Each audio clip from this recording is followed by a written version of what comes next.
Career कट्टा, युवकांच्या सर्वांगीण विकासासाठी. 365 दिवसांच्या शिवसंकल्प व्याख्यानमालेमध्ये आपल्या सगळ्यांचं मनपूर्वक स्वागत. आज आपल्या या व्याख्यान सिरीजचा तंत्रज्ञान आणि भविष्यातील कौशल्य या विषयावर आज आपण बघणार आहोत. सोशल मीडिया अल्गोरिदम कसं काम करतं. आता हा शब्द काही तुम्हाला नवीन नाही, वारंवार या ठिकाणी हा शब्द तुम्ही ऐकत आलेला आहात. कोणत्या ना कोणत्या कारणानं या शब्द कानावर पडत असतो आणि तुम्हाला लगेच समजतं की एखादा तुमचा रील, एखादी पोस्ट व्हायरल होणं म्हणजे काय. तर व्हायरल होण्यामध्ये तो त्याच्या अल्गोरिदम मध्ये गेला किंवा अल्गोरिदमने व्हायरल केला असं बऱ्याच वेळा तुम्ही शब्द वापरत असता. तर ते काय आहेत हे थोडंसं आपण या ठिकाणी समजून घेऊ, हे लक्षात घ्या. बऱ्यापैकी तुम्ही सगळ्यांनी 6:55 ला जॉईन होण्याच्या पूर्वी इंस्टाग्राम तरी कमीत कमी उघडलं असणार आहे, लक्षात घ्या. किती लोकांनी उघडलं इंस्टाग्राम? थोडंसं हँड रेज करा. जागे आहात का सगळे?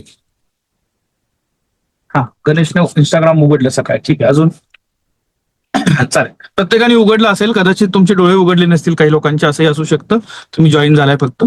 तर समजा एखाद्या आपल्या याच्यात घेतलं, पर्जन्य आहे. पर्जन्य सकाळ सकाळी या ठिकाणी उठली आणि पर्जन्याने या ठिकाणी एक कॉलेजला जाण्यापूर्वी सेल्फी अपलोड केला.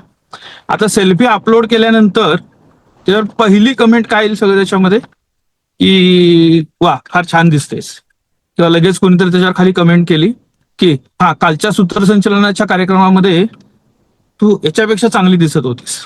आता या दोन कमेंटमध्ये काय होतं? कमेंट आल्यानंतर लगेच या ठिकाणी पर्जन्याच्या फीडमध्ये बऱ्यापैकी सूत्रसंचलन उत्कृष्ट कसं करावं, सूत्रसंचलनामध्ये प्रभावी काम कसं करावं लक्षात, किंवा या ठिकाणी वेगवेगळ्या ब्युटी टिप्स देणारे अशा पद्धतीचे रील्स दिसायला लागतात. व्हॉट्सअपवरून तुम्ही तुमच्या मित्राला किंवा मैत्रिणीला मेसेज करताय की अरे आज ब्रेकअप झालं माझं, असं ज्यावेळेला मेसेज करता त्यावेळेला काय होतं? व्हॉट्सअपवर झालेल्या ब्रेकअपची न्यूज त्याला कुठून तरी कळते आणि ते तुम्हाला इंस्टाग्रामवर रील पाठवतो, कोणतं ब्रेकअपचे किंवा सॅड सॉंग असे पाठवायला लागते. हा काय प्रकार आहे? तर हे पहिल्यांदा हे ऍक्सेप्ट करा की तुमचा सगळा डेटा कॉम्प्रोमाइज झालेला आहे. म्हणजे तुम्ही करत असाल ती प्रत्येक गोष्ट कुठे ना कुठेतरी या ठिकाणी या सिस्टमला दिसत असते किंवा ते मॉनिटरिंग करत असते, हे लक्षात. म्हणजे तुमच्या एखाद्या पोस्टवर केलेली कमेंट वाचून तुम्हाला त्या पद्धतीचा डेटा प्रोव्हाइड करणं, इथपासून ते तुम्ही काय शोधता, काय बघता, या गोष्टी तर ठीक आहे. तुम्ही त्या डिव्हाइसशी डायरेक्ट कनेक्ट करता, म्हणजे टाईप करता, व्हॉइस टायपिंग सांगता, हे ठीक आहे. अनुभव घेतोय की तुमचा फोन शेजारी असताना ज्या ज्या गोष्टी बोलत असतात त्या प्रत्येक गोष्टीच्या बाबतीत देखील तुम्हाला काही रील, तुम्हाला काही या ठिकाणी मार्केटिंगच्या जाहिराती बघायला मिळतात, हे लक्षात. कंपन्या ऍप्लिकेशनच्या माध्यमातून हा डेटा वापरत असतात आणि मग त्यातून मोठ्या प्रमाणामध्ये ही इंडस्ट्री चालत असते. आता किती लाख कोटीची इंडस्ट्री आहे, डिजिटल मार्केटिंग काय काम करतं, या सगळ्या गोष्टींवर आपण या ठिकाणी बोललेलो आहोत, लक्षात घ्या. म्हणजे मेटासारखी एखादी कंपनी जी तुम्हाला अकाउंट ओपनिंग करायला 1 रुपयाही घेत नाही, ना इन्स्टाला घेते, ना फेसबुकला घेते, ना व्हॉट्सअपला घेते, तरी देखील कोट्यावधी रुपयाची कंपनी बनलेली आहे. त्याचं कारण का? तुमचा डेटा. हे तुमचा डेटा जो आहे तो डेटा या ठिकाणी वापरला जातो. आता हे अल्गोरिदम कसं काम करतं, अल्गोरिदम आपल्याला कसं ऍडिक्ट बनवतं, अल्गोरिदम मध्ये या ठिकाणी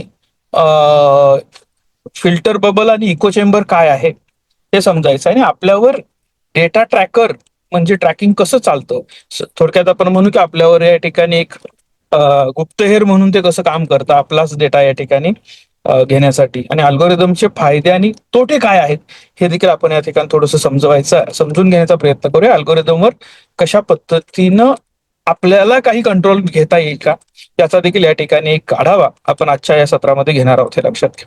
जसं आता पर्जन्याचं मी एक्झाम्पल सांगितलं, तसं एखादं एक्झाम्पल तुमच्या बाबतीत घडलेलं असू शकतं की तुम्ही एखादा डेटा दिला किंवा त्याच्यावर या ठिकाणी कोणी एखादी पोस्ट केली, त्याच्या कमेंट प्रमाणे तुम्हाला या ठिकाणी रील्स यायला लागतात.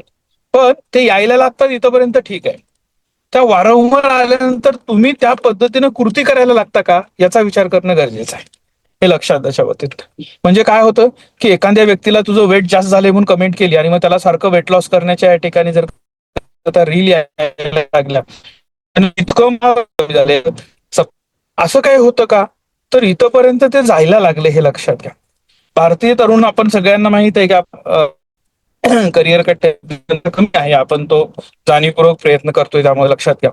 अल्गोरिदम ड्रिव्हन कंटेंट हा 92% फील्डवर या ठिकाणी जातो आणि 7% ते 8% लोक आहेत जे सर्च करतात, मला काय पाहिजे तेच बघतात, नाहीतर बाकीचे सगळे जे समोर येतं ते बघत असतात. हे लक्षात त्याच्यावर साधारणतः 2 अब्ज व्ह्यूज एका दिवसाला फक्त भारतातून होत आहेत इंस्टाग्रामच्या रील्समध्ये. युट्यूबच्या बाबतीमध्ये बघत असाल तर 70% टाइम हा अल्गोरिदमनी दाखवलेले व्हिडिओ बघण्यामध्येच जातो. फार कमी लोक आहेत, म्हणजे 30% लोक हा व्हिडिओ कंटेंट कन्झ्युम करायचा आहे, हे देखील आपण समजून घेणं गरजेचं आहे. हे लक्षात त्याच्यामध्ये अल्गोरिदमच्या वापरामुळे त्याच्यावर देखील आपण या ठिकाणी बघतोय की साधारणतः डिप्रेशन जे आहे ते 14 ते 29 वयोगटामध्ये यायला लागलेलं आहे आणि हे प्रमाण 2012 नंतर 30% वाढलेलं आहे. हे लक्षात त्याच्यामध्ये. आणि अटेन्शन स्पॅन जो आपला आहे तो या ठिकाणी आता 8 सेकंदापर्यंत कमी आलेला, म्हणजे गोल्डफिश जो आहे त्याचा जर बघितला तर तो 10 सेकंद आहे, पण आपला या ठिकाणी तो 8 सेकंदापर्यंत कमी आलेला आहे. लक्षात घ्या त्याच्यामध्ये. गोल्डफिश बद्दल आपण पाठीमागच्या सत्रामध्ये बोललेलो आहोत, हे लक्षात त्याच्या पद्धतीने. आता सगळ्यात महत्वाचं की अल्गोरिदम तुम्ही वापरताय असं नाही, लक्षात घ्या.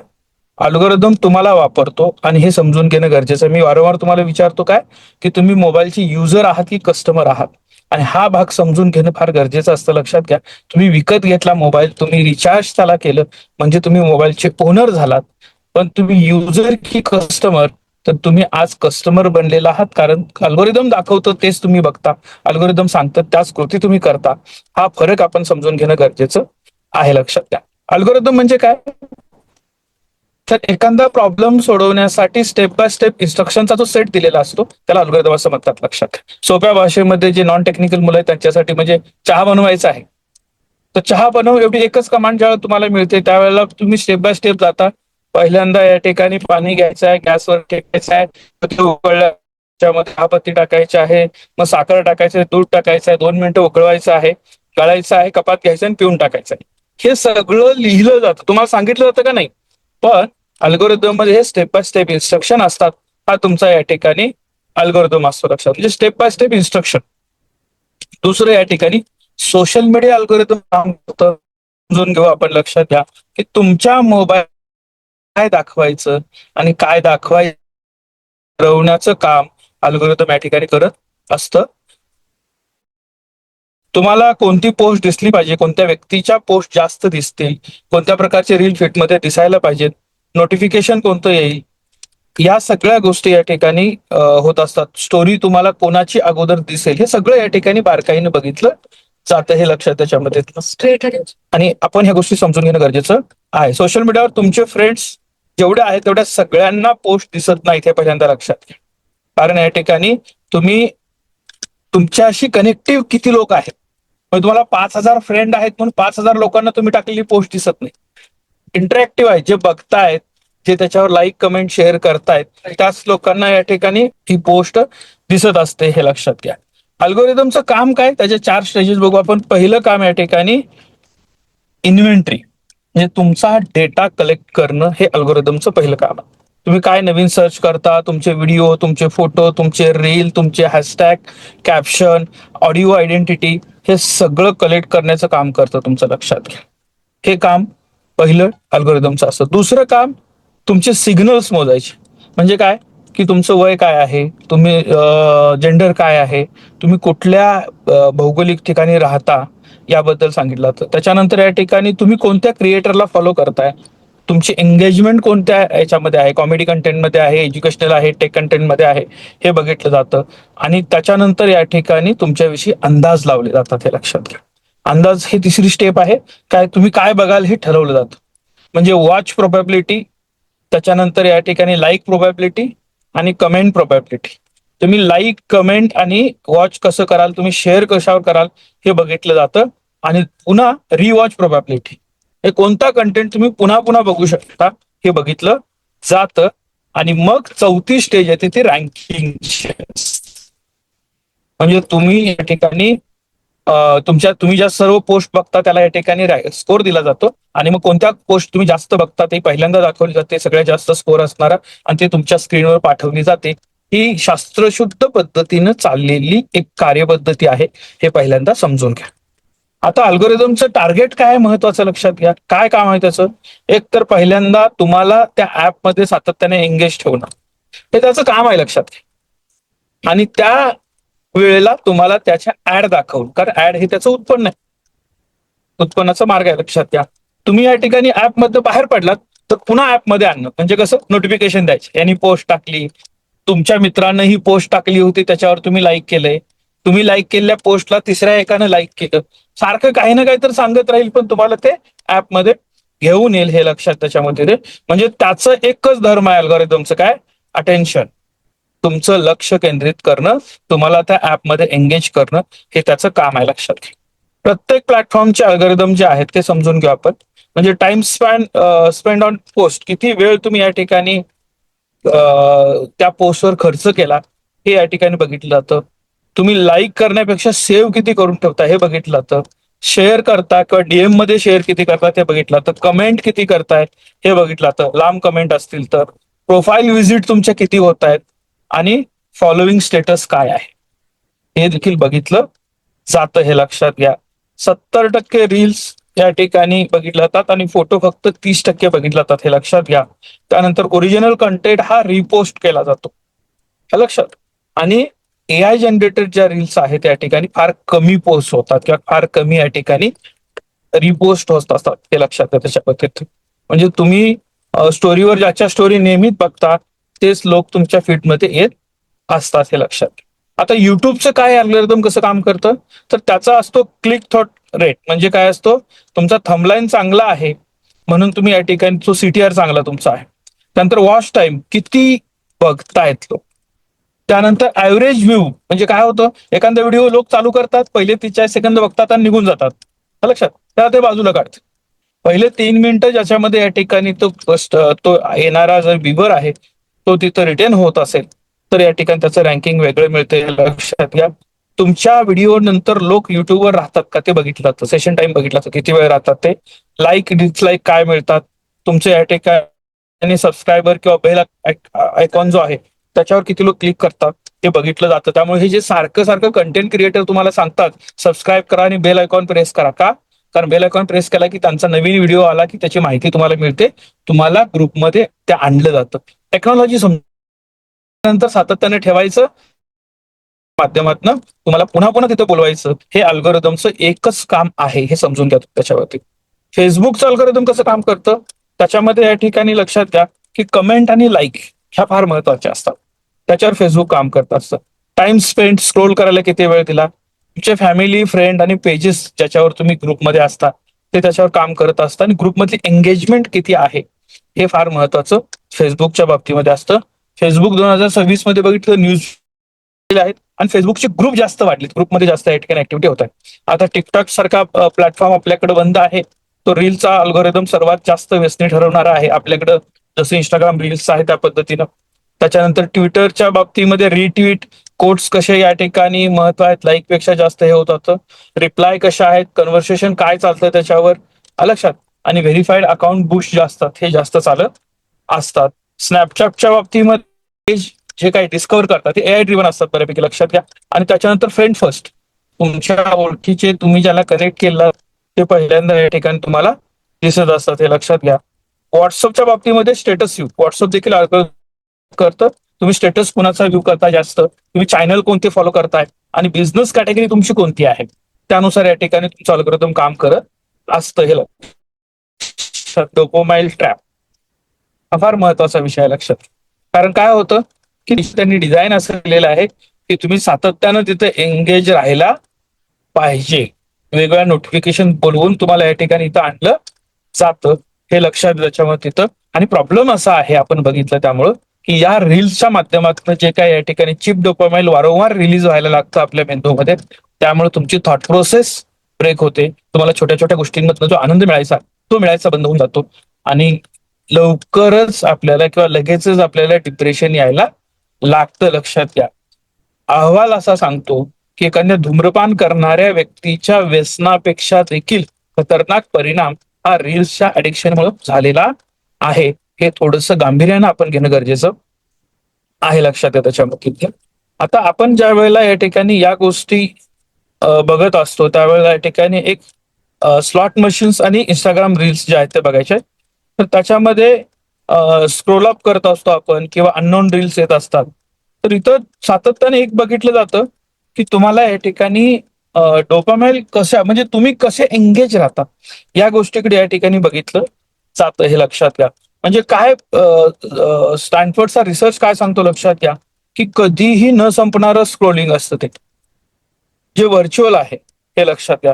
तिथंच तुम्हाला या ठिकाणी व्हर्च्युअली रिवॉर्ड देण्याचा प्रयत्न वेगवेगळ्या माध्यमातून केला जात असतो, हे लक्षात घ्या त्याच्यामध्ये. आणि तो कनेक्ट तुटू नये असा प्रयत्न सातत्यानं ते करत असतात. तातडीनं नोटिफिकेशन भेटतात. रेड ब्रिज म्हणजे अति महत्वाचे म्हणून काही या ठिकाणी तुमच्यासाठी ब्रिज तयार केले जातात. सोशल व्हॅलिडेशन दिलं जातं आणि त्याच्यामध्ये तुम्हाला चांगल्या पद्धतीनं म्हणजे स्टोरी डिसायफर का करायचं, म्हणजे आपल्याकडे ते हे असतं ना मिसिंग आउट. मी एखाद्याने स्टोरी लावली आणि तो 24 तासाच्यात का घालवली जाते, आणि त्याचं बघितलं नाही तर मी माझ्या महत्वाच्या व्यक्तीने काहीतरी टाकलं आणि ती बघितलं नाही 24 तासाच्या आत, तर ही तुम्हाला एक क्युरिओसिटी दिली की तुम्ही 24 तासात एकदा तिथं आलंच पाहिजे, हे लक्षात घ्या. स्टेटसच्या बाबतीमध्ये तुम्हाला कित्येक लोकांना ती सवय असणार की दररोज या ठिकाणी थोड्या वेळ जायचं आणि आपल्याला जे टॉपला दिसत आहेत त्यापैकी किती लोकांनी काय लावलेलं आहे हे बघायचं, हे लक्षात घ्या.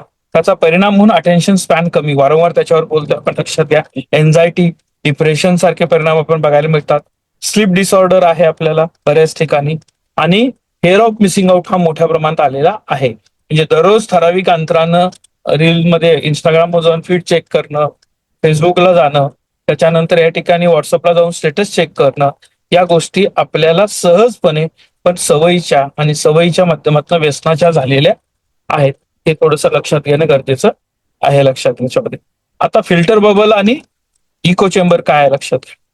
म्हणजे फिल्टर बबल काय आहे की अल्गोरिदम तुम्हाला तीच माहिती दाखवते तुम्हाला आवडते, हे लक्षात घ्या.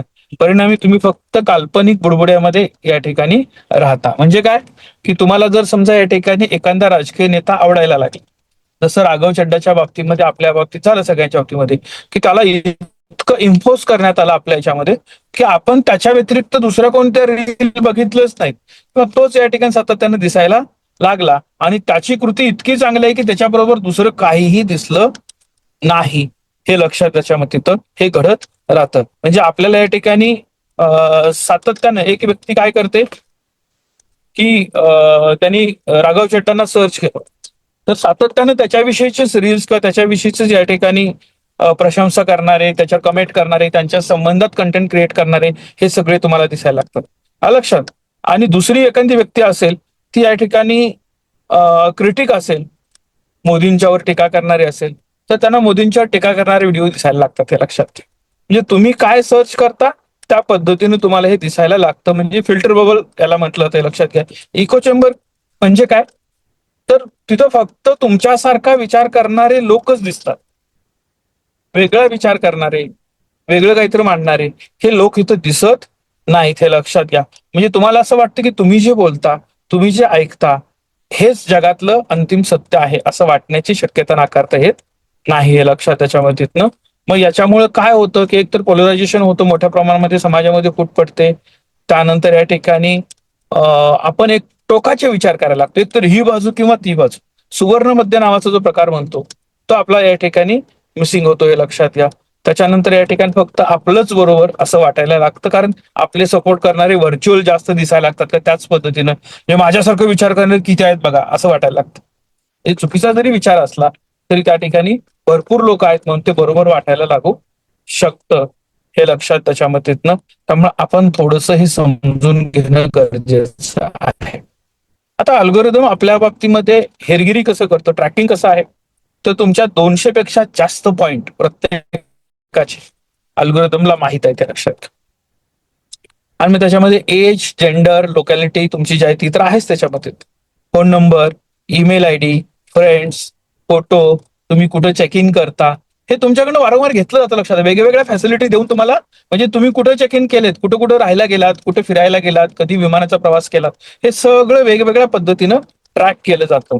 आता तुम्हाला माहित नसतं तो डेटा कोणता, तुम्ही कोणत्या पोस्टवर किती सेकंद थांबला, तुमचे या ठिकाणी माऊस असेल का टच पॅटर्न काय आहे, बॅटरी लेवल काय आहे, सिग्नल स्ट्रेंथ किती आहे, तुमचे मूड काय आहेत, तुमच्या मित्रांचं आणि तुमचं बिहेवियर कसं आहे, तुमचे रील किंवा तुम्ही रीड केलेले आर्टिकल कोणते आहेत तुमच्या चार्टमध्ये, म्हणजे जे काही या ठिकाणी कार्टमध्ये तुम्ही वस्तू हे केल्या असतात, परचेस केलेल्या असतात, तर त्या कुठल्या व्हाईट लिस्ट केलेल्या आहेत, कुठले प्रॉडक्ट तुम्ही खरेदी केलेले आहेत, तुमच्या कॅमेरा रोल मधले जे गॅलरीमध्ये कॅमेऱ्यामध्ये काढलेले फोटो कुठले चांगले आहेत, आणि तुमचं चाललेलं संभाषण हे महत्वाचं लक्षात द्या. तुमचा माईक कॉम्प्रोमाइज आहे हे समजून घ्या. त्याच्या बाबतीत हा डेटा जातो कुठं, तर हा सगळा डेटा हे जाहिरात करणारे जे आहेत त्यांना विकला जातो, हे लक्षात. मग पॉलिटिकल पार्टीज खरेदी करतात, फॉरेन गव्हर्नमेंट खरेदी करतं, इन्शुरन्स कंपनी खरेदी करते, लोन बँकर्स खरेदी करतात, हे लक्षात. आता आपल्यामध्ये इंडियन डेटा प्रोटेक्शन ऍक्ट आहे 2023चा, लक्षात. त्याची कंटेंट आवश्यक असते, पण आपल्या त्या ऍपची डिझाईनच अशी केलेली असते की त्याला तुम्ही आय अग्रीचं बटन दाबल्याशिवाय ते पुढे जातच नाही. आणि आय अग्री म्हणजे माझा डेटा सार्वजनिक करायला मी परवानगी दिलेली आहे, हे लक्षात त्याच्या बाबतीत. आणि अशा पद्धतीने या ठिकाणी आपल्याला थोडंसं ट्रॅक केलं जात असतं. फक्त वाईट अल्गोरिदम नाही आहे, लक्षात. त्याचे फायदे बरेच आहेत. म्हणजे मी तुम्हाला सांगितलं होतं की तुमची जी स्वप्न आहेत, तुम्हाला ज्या क्षेत्रात करिअर करायचं आहे त्या क्षेत्रातला कंटेंट क्रिएटर तुम्ही फॉलो करा, त्या क्षेत्रातल्या या ठिकाणी ब्लॉग तुम्ही फॉलो करा, त्या क्षेत्रातले या ठिकाणी रील्स जे आहेत ते तुम्ही एकदा लाईक करून ठेवा किंवा ते चॅनल सबस्क्राईब करा. ती माहिती आपोआप तुमच्याकडे यायला लागेल. हे फार चांगलं आहे, लक्षात. पण तुम्हाला या ठिकाणी या क्षेत्रात कंटेंट क्रिएट करणारे असाल तर तुम्हाला अजून संधी आहे. पण प्रॉब्लेम हा आहे, लक्षात घ्या, की तुम्ही कंझ्युमर बनलं पाहिजे. तुम्ही या ठिकाणी डेटा कंझ्युम करणारे युजर बनलं पाहिजे, हे लक्षात. तुम्ही कस्टमर बनून जो डेटा येईल तो बघत असाल तर या ठिकाणी ते तुमच्या काहीही फायद्याचं नाही, हे लक्षात घ्या. म्हणजे तुम्हाला या ठिकाणी या ज्या फीड आहेत तुमच्या त्या मॅन्युअली तुम्हाला क्रिएट करता यायला पाहिजेत. टॉक्सिक अकाउंट जे असतात ते अनफॉलो करा. त्यानंतर या ठिकाणी स्पॅम अकाउंट असतात ते म्यूट करा, अनफॉलो करता आले तर त्याच्यामध्ये ब्लॉक करा काही या ठिकाणी नको असणारे कंटेंट क्रिएटर असतील तर. आणि तुम्हाला जे आवश्यक आहे त्या लोकांना या ठिकाणी फॉलो करा. सगळ्यात महत्वाचं नॉट इंटरेस्टेड नावाचं जे बटन येतं ते वापरायला शिका. ते त्यामुळे काय होतं की तुम्हाला जे नको आहे ते या ठिकाणी बाजूला जाईल. तुमचं अल्गोरिदम ट्रेन करणं फार गरजेचं आहे मित्रांनो, लक्षात घ्या. तुमच्या मोबाईलला हे माहीत असणं गरजेचं आहे की तुमचं स्वप्न IAS बनायचं आहे, तुमचं स्वप्न उद्योजक बनायचं आहे. तुम्हाला या ठिकाणी याच पद्धतीचा कंटेंट दाखवला गेला पाहिजे. दुसरा असला की इथं चालत नाही हे त्याला कळालं की ते अत्यंत चांगल्या पद्धतीनं तुमच्यासाठी काम करतं, लक्षात घ्या. नोटिफिकेशन पूर्णपणे बंद करा. का? नोटिफिकेशन बंद केल्यामुळं ते तुम्हाला वारंवार ऍपमध्ये घेऊन येणार नाही. तुम्हाला ज्या वेळेला पाहिजे त्यावेळेला तुम्ही ऍपमध्ये येऊन तुम्हाला जेवढा वेळ स्पेंड करायचा आहे तेवढा स्पेंड करून बाहेर पडू शकता. नोटिफिकेशन बंद राहिलं की अल्गोरिदम या ठिकाणी तुम्हाला सातत्याने ते त्याच्याकडे खेचणार नाही, लक्षात घ्या. टाइम लिमिट सेट करा, जो आपल्याला अँड्रॉइड वर असेल किंवा iOS वर असेल तो सेट करता येतो, हे लक्षात घ्या. फोर्स ब्रेक या ठिकाणी करता आला तर तो बघा त्याच्यामध्ये. मोबाईल ग्रे स्केल मध्ये वापरता आला, म्हणजे हे सगळे प्रकार आपण यापूर्वी बघितलेले आहेत, हे लक्षात त्याच्या मतीतनं. त्यानंतर या ठिकाणी युट्यूब सबस्क्रिप्शन टॅब वापरा, फक्त होम टॅब वापरण्यापेक्षा. म्हणजे तुम्ही जे सबस्क्राईब केलेले आहेत तेवढेच या ठिकाणी चॅनल दिसतील, बाकीचे दिसणार नाहीत, हे लक्षात त्याच्यामध्ये. डिजिटल डिटॉक्स डे अलीकडे फार गरजेचं आहे. म्हणजे जसं पारंपरिक आपल्याकडे उपवास केले जातात ना शरीर चांगलं राहण्यासाठी, त्या पद्धतीनं आठवड्यातनं एक दिवस तरी हा उपवास आपल्याला करता येईल का डिजिटल, त्याचा विचार आपण करायला पाहिजे, लक्षात घ्या. क्रिएटर म्हणून अल्गोरिदम कसा वापरायचा, तर पहिले 3 सेकंद तुम्हाला तो हुक निर्माण करता आला पाहिजे की आपल्याकडे येणारा जो काही या ठिकाणी फॉलोअर आहे तो कसा टिकून राहील हे बघायला पाहिजे, लक्षात घ्या. तुम्हाला सातत्यानं एक शेड्यूल ठरवावं लागेल की दररोज असेल, दर आठवड्याला असेल, दर 15 दिवसाला असेल, एका विशिष्ट वेळेमध्ये तुमचा रील किंवा तुमची पोस्ट पडायला पाहिजे. निगेटिव्ह कंटेंट जो आहे तो या ठिकाणी तुम्हाला फिल्टर करता आला पाहिजे. त्याच्यानंतर या ठिकाणी ट्रेंडिंग ऑडिओ जर वापरला तर ती या ठिकाणी रील किंवा ती पोस्ट या ठिकाणी जास्त व्हायरल होते. याच्यात तुम्ही मास्टर आहात, हे तुम्ही करत असता, हे लक्षात त्याच्या बाबतीत.